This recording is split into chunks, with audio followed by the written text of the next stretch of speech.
Bonsoir les amis, c'est avec un réel plaisir que je vous retrouve ce soir pour pouvoir vous parler encore et encore des petites histoires de la loterie américaine qui font la grande histoire de la DV Lottery. Aujourd'hui, donc, nous allons vous parler de deux sujets spéciaux. Comme nous l'avons dit en week-end, comme nous avons suffisamment du temps en week-end, nous allons essayer de vous produire un, au minimum deux vidéos tous les week-ends. Ces week-ends, nous sommes à la troisième vidéo parce qu'il faut déjà savoir que les données CRC feront déjà une place de vidéo et après il y aura deux vidéos qui vont normalement répondre à des diversités, à des situations présentes, aux commentaires et aux décisions que vous pouvez nous en parler. Ceux qui veulent que nous parlons du Bénin, du Burkina Faso, de toutes les autres ambassades, du Gabon et autres, sachez que nous avons pris acte, mais cela fera partie normalement des données sur ces mises à jour. C'est pendant l'analyse des données sur ces mises à jour que nous allons certainement revenir sur des questions qui vont regarder normalement les particularités de chaque ambassade. Pour aujourd'hui, quand même, nous allons parler de comment prendre son interview, comment prendre son interview, comment confisquer, comment confirmer son interview après la réception de la seconde lettre.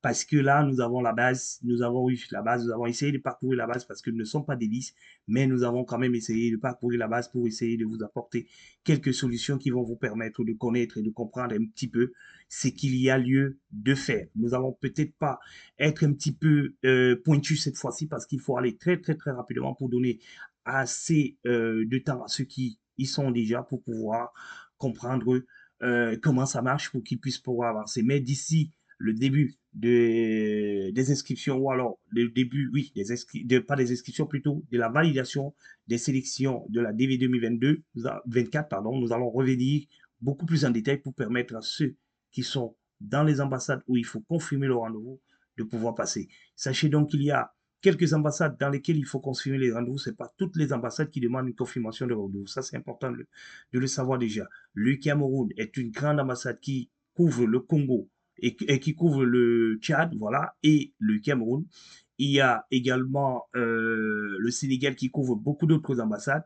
Ces deux ambassades déjà, je pense à RDC également, qui est également concerné par la prise en compte de la confirmation des rendez-vous. Nous allons donc vous présenter sur la base de, du site du consulat, des consulats, voilà, des consulats des États-Unis en Afrique pour pouvoir savoir qu'est-ce qu'il y a lieu de faire. Ça ne concerne pas seulement l'Afrique, il y a également les pays européens, il y a également les pays de l'Asie et de l'Amérique. Nous allons vous présenter tout à l'heure, mais avant cela, nous allons revenir sur un vieux sujet qui nous a toujours été demandé par beaucoup plus ceux qui sont passés avant nous et qui ont quelques inquiétudes par rapport à, au regroupement familial. Nous allons donc revenir pour vous dire ce que c'est que le regroupement familial. Pour commencer, nous allons d'abord vous dire qu'il y a ce que nous appelons ici aux États-Unis le record. Le record, c'est l'historique de ce que vous avez. Sachez que quand vous venez aux États-Unis, vous n'avez pas de record. Vous êtes zéro au record. OK? Quand vous commencez par soumettre votre DS, votre record commence à être constitué à cet instant. Donc, quand vous avez apporté des modifications dans votre DS, votre record est déjà conservé. Ne vous dites pas que si aujourd'hui j'ai le bac et demain je reviens à lever le baccalauréat, l'information n'y sera pas. Ils vont conserver cette information. Si vous mettez le nom de votre mari aujourd'hui et que le lendemain vous revenez, vous retirez ce nom-là, sachez que dans votre record, votre nom de votre mari y est déjà. C'est ça la cause principale de beaucoup d'échecs au visa. Au visa, ceux qui font des demandes de visa et qui se précipitent souvent, ils n'ont peut-être pas mieux compris comment est-ce que ça marche. Ils se sont précipités à soumettre le DS. Du moment où vous avez soumis votre DS, même si vous motivez, vous modifiez votre DS, sachez que les données de départ sont conservées pour essayer de faire pour commencer par constituer votre score. C'est très important de le savoir désormais. Sachez donc que si vous avez le visa et que vous voulez voyager aux États-Unis, vous avez plusieurs possibilités. La première possibilité, c'est si vous avez une fiancée, si vous avez une prétendante ou un prétendant que vous avez sur place, vous pouvez décider de l'épouser dans un premier temps et ensuite de la faire venir aux États-Unis par la suite. Mais sachez qu'il vous faudra quand même des moyens. Il vous faudra déjà être sur le sol américain parce que vous ne pouvez pas lancer la procédure étant encore dans votre pays d'origine. Sachez donc que vous devez déjà être là et avoir déjà votre Dream Card parce que c'est la Dream Card qui va vous aider normalement à pouvoir appliquer pour permettre à cette personne-là qu'elle puisse venir. Et aussi, il faudra que vous ayez des moyens qui puissent vous permettre également d'espérer que nous vivons. Et la première base de contrôle des moyens ici, c'est votre déclaration annuelle. Quand vous faites une déclaration annuelle, si vous la sous-évaluez, encore que ce n'est pas facile de pouvoir la sous-évaluer ici, parce que c'est les entreprises qui vous donnent des W2 que vous remplissez, que vous mettez à l'intérieur pour pouvoir permettre à ce que votre income soit élevé. Donc, sachez que si vous avez un domicile que vous louez, si vous avez un domicile que vous avez acheté et que vous payez plutôt le mortgage, sachez que ces informations-là peuvent vous permettre, peuvent enrichir votre dossier pour que vous puissiez faire venir votre partenaire par la suite. Et sachez qu'il y a des quotas.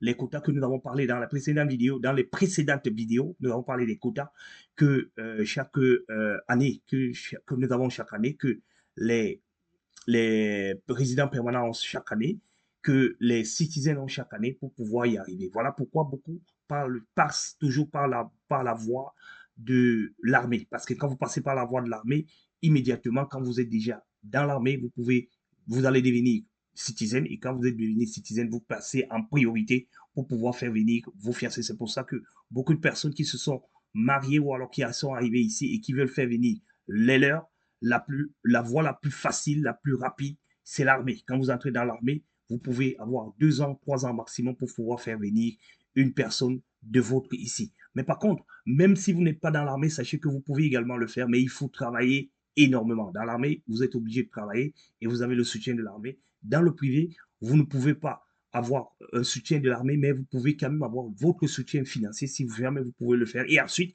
vous pouvez contacter la Group Support Company qui peut également aussi être un support pour vous pour pouvoir déjà vous donner des conseils et vous permettre de pouvoir avancer en vous demandant de faire un certain nombre de choses. Donc, sachez que si vous avez un certain nombre d'acquis ici sur place, un toit, un boulot, si déjà c'est un boulot définitif, que ça ne soit pas un boulot provisoire, que ça ne soit pas un boulot de staffing, mais que ça soit plutôt un contrat de travail à part entière, vous pouvez normalement conclure et remplir normalement une déclaration qui va permettre à ce que votre conjoint, votre enfant que vous avez laissé de l'autre côté puisse vous retrouver aux États-Unis. Attention, je vais revenir sur quelque chose de très, très, très important. Ceux qui n'ont pas déclaré leur enfant, parce qu'il y a des gens qui jouent et qui ne veulent pas déclarer leur enfant parce qu'ils savent que s'ils déclarent les enfants, ils seront complètement bannis. D'accord? Effectivement, cette technique peut vous permettre normalement d'avoir votre visa. Ça, c'est clair. Mais alors, il y a un piège quelque part quand vous allez revenir aux États-Unis et que vous allez dire que j'ai un enfant et qu'on va se rendre compte que vous avez menti quand vous avez fait cela. Attention, ça ne va pas jouer parce que l'enfant viendra, on va vous demander les tests d'ADN et autres. L'enfant viendra et arrivera aux États-Unis. Mais attends, quel est le problème que vous allez créer? Vous allez créer le problème si jamais demain vous allez demander la nationalité. Elle peut vous être refusée à cause de ce mensonge. C'est très, très, très important de le savoir et de savoir là où on va. Parce qu'avec la Dream Support Company, vous connaissez déjà ce qui vous attend et vous cherchez tout simplement les éléments pour pouvoir contourner ce qui vous attend ou alors réparer ce qui vous attend. Et sachez que votre record, le record ici, au niveau social, c'est minimum 10 ans. C'est au bout de 10 ans qu'on efface tout en disant vos mensonges, vos vols, vos ceci, cela vont être écrasés et remplacés par beaucoup de nouvelles choses. Donc, sachez que c'est quand vous allez avoir déjà la première Dreamcast écrasée, parce que Dreamcast a une durée de 10 ans écrasée, que la nouvelle va vous donner donc la possibilité de ne plus pouvoir faire entrer l'autre. Et sachez donc que s'il vous faut faire une demande de nationalité au bout de 10 ans, ça sera trop long et trop tard. À vous de choisir. Est-ce qu'il faut faire venir les miens que je n'ai pas déclaré à l'inscription ou alors est-ce qu'il faut d'abord que je devienne citizen avant de le faire? Just wait and see et la décision vous revient. J'allais dire, la décision vous appartient. Voilà un petit peu les questions qu'il faut savoir parce que n'oubliez pas que les impacts d'aujourd'hui, les erreurs d'aujourd'hui peuvent impacter sur l'avenir de demain. Et à chaque fois, avant de faire quelque chose, rassurez-vous que ce que vous allez faire est vrai et est bien. Vous savez bien qu'il y a des ambassades qui sont beaucoup plus sereines aujourd'hui, beaucoup plus remontées aujourd'hui parce qu'ils se sont rendus compte ils se sont complètement induits dans la farine depuis un certain temps. C'est la raison pour laquelle il n'y a plus beaucoup de mouvements dans certaines ambassades. Ce n'est pas à cause de X ou Y chose. On essaie tout simplement de les cacher, de nous cacher. Les ambassades se cachent derrière le Covid qui est passé il y a très longtemps. Et aujourd'hui, on essaie tout simplement de vous dire non, on n'a pas assez d'effectifs et tout.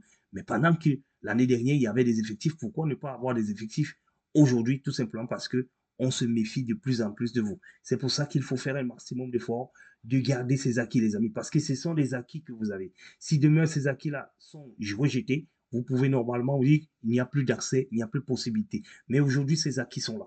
Et il faut que ces acquis, vous en profitez et en profitez dans la légalité. Ceux qui prennent les voies pour venir aux États-Unis par les, le processus de visite, de visa visiteur, il faut toujours rentrer dans votre pays d'origine parce que vous allez ouvrir une porte qui va vous permettre de faire les va et les viens.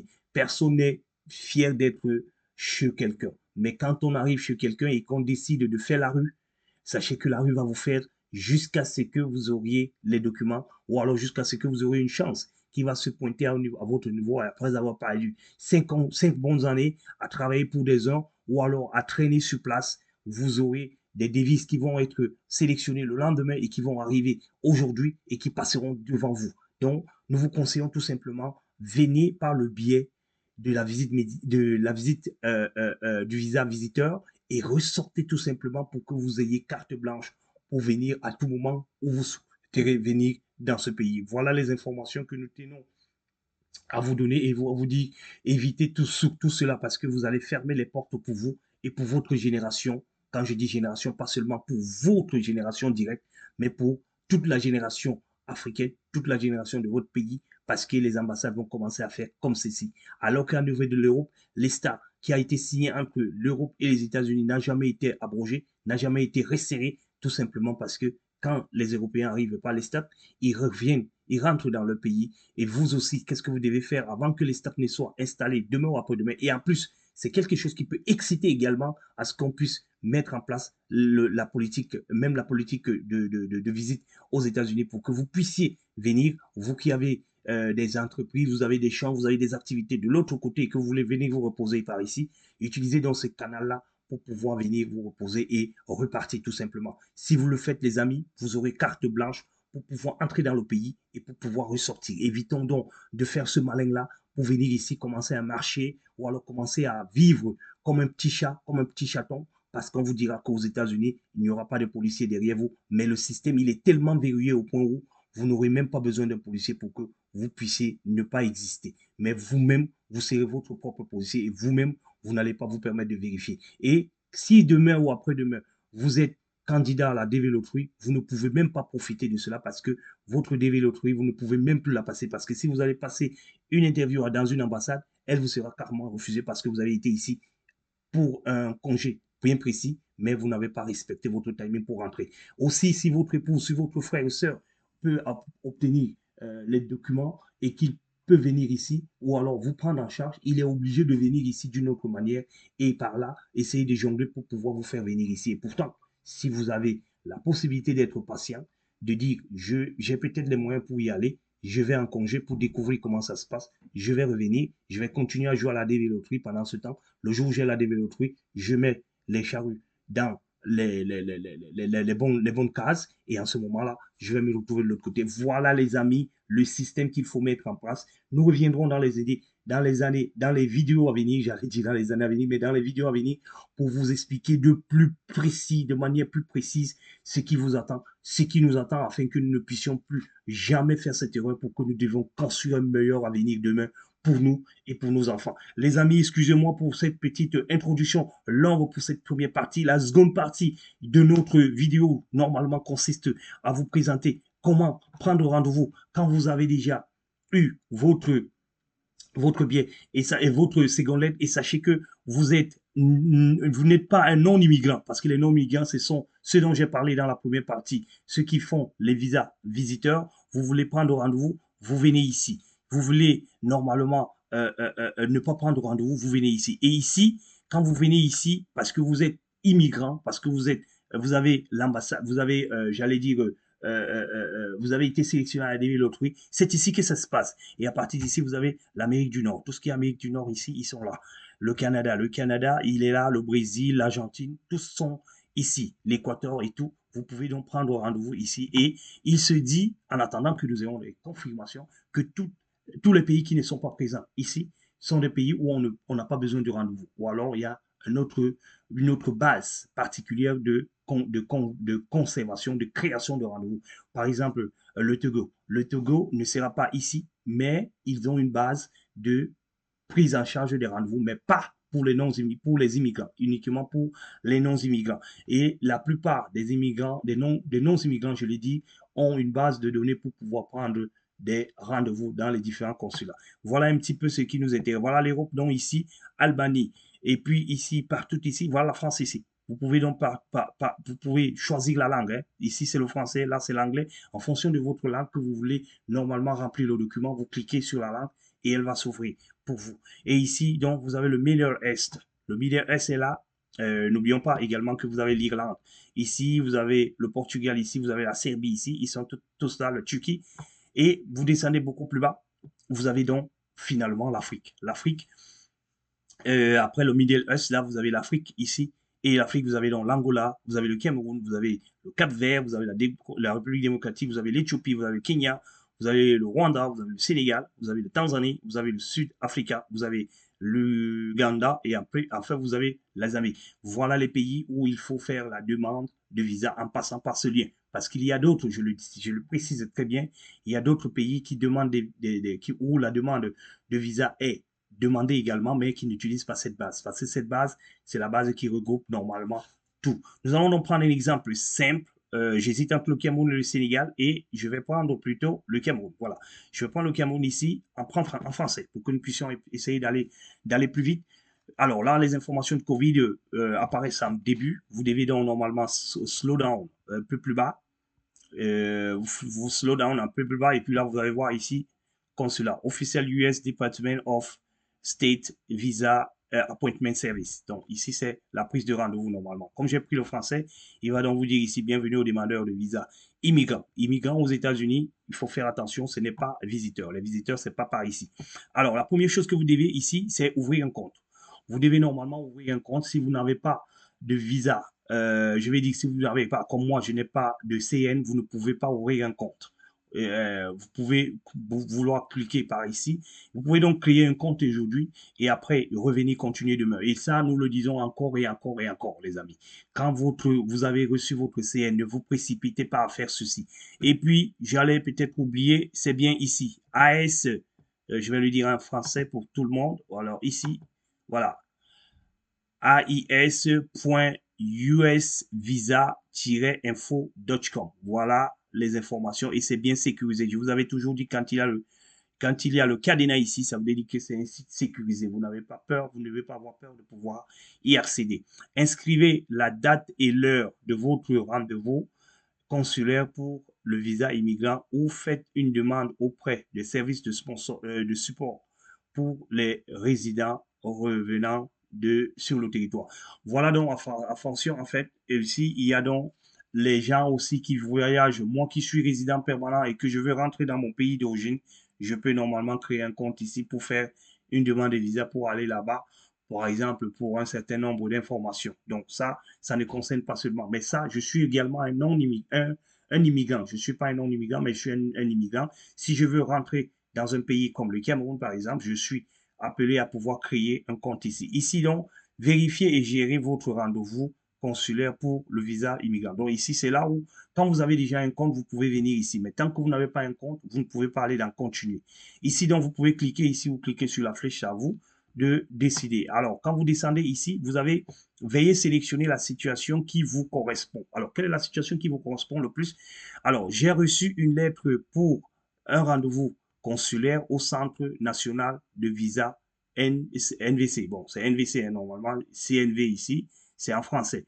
Au Kentucky Center, au Kentucky Consular Center ou à une section consulaire et on m'a demandé d'enregistrer mon rendez-vous sur ce site. Donc ici, la plupart des devis sont concernés par le premier point. Les seconds points ici, ça peut aussi être vous, ça peut être le regroupement familial dont nous avons demandé tout à l'heure. J'ai reçu une lettre, un email de la section consulaire avec les instructions pour s'inscrire ou prendre rendez-vous avec un visa K, fiancé, conjoint. Donc ça concerne le regroupement familial. Il y en a donc beaucoup. J'ai reçu une lettre, machin, machin, toujours la même chose pour prendre rendez-vous pour un visa d'immigrant. Donc ça également, vous pouvez par exemple faire une demande pour un visa d'immigrant au niveau travail ou au niveau je ne sais pas quoi, vous venez donc sélectionner les différents. Mais pour ce qui est des visas, des devis loteries, de la devis loterie, c'est le premier, c'est le King to King qui s'occupe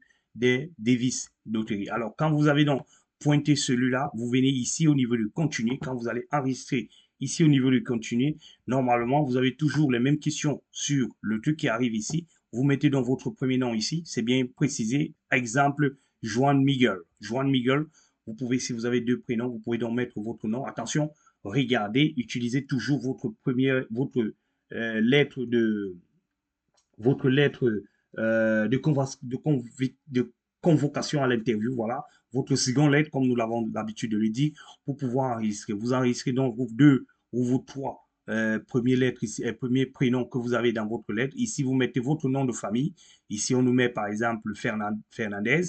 Vous pouvez le remplir en majuscule ou alors en minuscule, mais ici, il est bien précisé que les premières lettres sont en majuscule. Si vous suivez cela, c'est toujours pareil. Vous mettez votre lettre, votre email ici, l'email que vous voulez normalement que le consul vous attire. Ne me posez pas la question de savoir est-ce que c'est l'email avec lequel j'ai joué ou alors que j'ai rempli l'ADS, c'est l'email avec lequel vous voulez que le consulat vous communique, vous écrive et tout et tout. Vous confirmez l'email ici, vous créez votre mot de passe. Le mot de passe qui va vous permettre que quand vous allez aller sur continuer, que vous puissiez normalement rentrer cette information ici. Et puis, si vous pouvez accepter de recevoir les textos, par exemple, si vous avez besoin d'informations supplémentaires, vous pouvez dire j'accepte. Et ici également, j'accepte les conditions. Vous devez accepter les conditions ici. Vous pouvez donc dire ici que j'ai besoin, vous choisissez le numéro, l'indicateur du numéro de téléphone que vous utilisez ici pour pouvoir normalement renseigner votre téléphone parce qu'on peut vous envoyer des SMS et plus bas ici, vous mettez votre numéro de téléphone que voici. Et après ici, vous mettez, vous concluez avec j'ai lu et approuvé. Vous créez donc le compte ici. Vous créez le compte. Quand vous avez donc créé le compte, en principe, vous pouvez revenir sur continuer que nous avons vu tout à l'heure. Ici, vous pouvez donc revenir ici au niveau de continuer parce que là, vous êtes déjà, vous avez déjà un compte. Parce que là, vous avez créé le compte, on vous dit votre compte a bel et bien été créé. Alors, continuez ici, vous pouvez venir ici ou alors continuer dans la page dans laquelle vous êtes. Parce que quand vous créez, on va vous envoyer un email. On va vous envoyer un email dans votre boîte que vous avez mentionné beaucoup plus bas. Et on va donc vous demander ici de mettre votre email et de mettre le mot de passe pour que vous puissiez donc accéder maintenant pour gérer. Comme on l'a dit tout à l'heure, vous devez gérer. Si vous n'avez pas de compte, vous pouvez également procéder par ici pour pouvoir créer un compte pour vous afin que vous puissiez avancer également. Et sachez donc que ici, avec le mot de passe que vous avez mis, avec l'email que vous avez mis de l'autre côté, vous allez normalement avoir accès maintenant à votre page de données où vous devez maintenant créer des différents noms des personnes qui vous accompagnent. Vous devez mentionner toutes les personnes qui sont dans votre lettre qui vont vous accompagner ce jour-là à l'ambassade. Parce que si vous ouvrez un seul nom, il ne pourra pas entrer. Il faudra que vous précisez. Si, par exemple, vous êtes vous, madame, et un enfant, vous devez mettre votre nom, le nom vous devez d'abord mettre votre nom, créer votre rendez-vous et naturellement valider, ensuite valider celui de votre femme et tout. Attention, les amis, ne le faites pas immédiatement quand vous avez reçu la lettre parce que ça ne marche pas. Quand vous allez créer, pour créer le compte, il n'y a pas de problème. Mais quand vous allez vouloir confirmer votre rendez-vous, mettre les différents noms, ils vont vous dire que votre email, votre case n'est pas encore d'actualité ou alors n'est pas reconnu. Voilà, quelque chose comme ça. Votre case n'est pas reconnu. Du moment où vous connaissez que votre case n'est pas reconnu, ne vous enflammez pas. Sachez tout simplement que la personne qui doit faire les mises en jour des cases ne l'a pas encore fait. Il faudra d'abord qu'elle puisse le faire pour que quand vous allez arriver, que vous mettez vos cases et introduisez intégralement votre case. 2023 AF suivi des zéros et puis vous mettez le numéro de votre case. Voilà ce qui va vous permettre de pouvoir y accéder. Si vous êtes célibataire, vous n'aurez qu'un seul nom à créer, le vôtre. Si vous avez un enfant, vous aurez le vôtre et votre enfant va pouvoir le faire. Si vous ne l'avez pas fait, sachez que vous ne serez pas reçu à l'ambassade ce jour-là. Parce que ce sont ces données qui seront ici, qui seront imprimées et qui seront à la page, à l'entrée de l'ambassade pour pouvoir vous permettre d'y accéder. Donc, sachez que vous pouvez le faire une semaine après que vous avez reçu votre seconde lettre pour pouvoir donc passer normalement la confirmation de votre rendez-vous et de pouvoir suivre. Attention, c'est cette même confirmation que vous avez fait qui va vous permettre normalement de retirer votre visa. Un visa, information sur le visa. Ici, donc, vous avez l'information sur le visa. C'est juste pour vous donner un certain nombre d'informations ici. On vous parlera ici normalement des différentes étapes. Étape 1, demande déposée. Ensuite, demande approuvée. Ainsi de suite, se préparer pour l'entretien, assister. Voilà les informations qu'on vous donne quand vous voulez normalement passer votre interview. C'est ici que vous pouvez les retrouver. Donc, vous pouvez naturellement vous aventurer dans ce site pour pouvoir prendre un certain nombre d'informations qui vont vous permettre plus tard de pouvoir normalement confirmer votre rendez-vous. Je le dis encore une fois de plus, ce n'est pas toutes les ambassades qui demandent une prise de rendez-vous. Il y a des ambassades qui ne demandent pas de prendre rendez-vous. Vous avez comme l'ambassade du Burkina Faso, vous avez votre ambassade, votre seconde lettre, vous attendez le jour de votre interview ou alors vous rentrez directement en contact avec l'ambassade pour leur demander qu'est-ce qu'il y a lieu de faire, comment est-ce que je dois me comporter. Ils vont répondre à vos questions ou alors ils vont vous demander de les écrire, vous l'écrivez, ils vont répondre à toutes vos questions et à la suite de ces questions-là, donc, vous aurez la carte blanche pour pouvoir normalement passer à une étape secondaire. J'espère avoir été clair et j'espère vous avoir servi encore à quelque chose aujourd'hui. La semaine commence et j'espère que nous avons tous passé une très très très bonne semaine. Nous avons été au rendez-vous tel que nous l'avons prévu et rendez-vous au milieu de la semaine ou alors vers la fin de la semaine pour des nouvelles aventures de la loterie américaine, de la DV Lottery, comme vous le savez, comme vous le voulez, chez vous et partout où vous êtes. Nous serons toujours là pour vous apporter des éléments nécessaires pour pouvoir construire ce projet et pour pouvoir réaliser ce projet.